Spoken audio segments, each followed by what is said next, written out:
Football বিশ্বের দুই জীবন্ত কিংবদন্তি মেসি রোনালদোর ফ্যানদের কাছে দীর্ঘদিনের আক্ষেপ ছিল বিশ্বকাপের শিরোপা।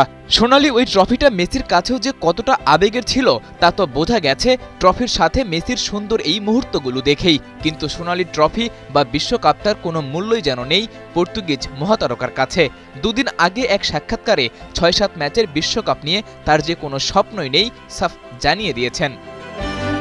যদি তুমি আমাকে জিজ্ঞাসা করো ক্রিশ্চিয়ানো বিশ্বকাপ জেতা কি স্বপ্ন, আমি বলবো অবশ্যই না, এটা কোনো স্বপ্ন নয়। আমি ইতিহাসের সেরাদের একজন কিনা তা নির্ধারণ করার জন্য ৬টি বা ৭টি ম্যাচের একটা প্রতিযোগিতা জেতা কি খুবই গুরুত্বপূর্ণ, আর এটা কি সঠিক বিচার হতে পারে? রোনালদো সত্যিকার অর্থেই বিশ্বকাপ জিততে চান না, নাকি নিজের হতাশা ভক্তদের কাছ থেকে লুকাতেই এমন চতুর কথা বলছেন কে জানে। তবে বরাবরের মতো সেই সাক্ষাৎকারে নিজেকেই মেসির চেয়ে সেরা দাবি করেছেন CR7।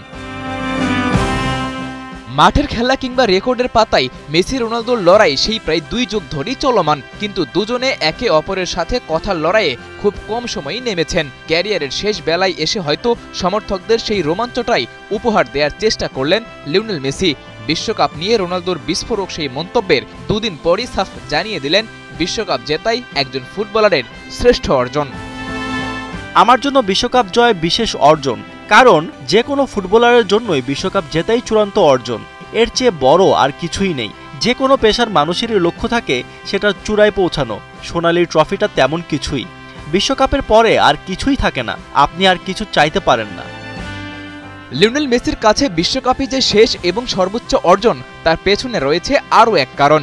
বিশ্বকাপের ওই সোনালি ট্রফির আগে যে মেসির ক্যাবিনেটে যুক্ত হয়েছিল ফুটবল বিশ্বের সম্ভাব্য সব ট্রফি, সব অর্জনের পরও ভক্তদের যে হতাশা ছিল তা মিটে গেছে 2022 বিশ্বকাপ শিরোপা দিয়ে। তাই তো রোনালদো সবচেয়ে মর্যাদাপূর্ণ সেই প্রতিযোগিতাকে 6-7 ম্যাচের টুর্নামেন্ট বললেও বিশ্বকাপ জয়ের মর্যাদা যে সবসময় যে কোনো কিছুর চেয়ে আলাদা ছিল এবং থাকবে।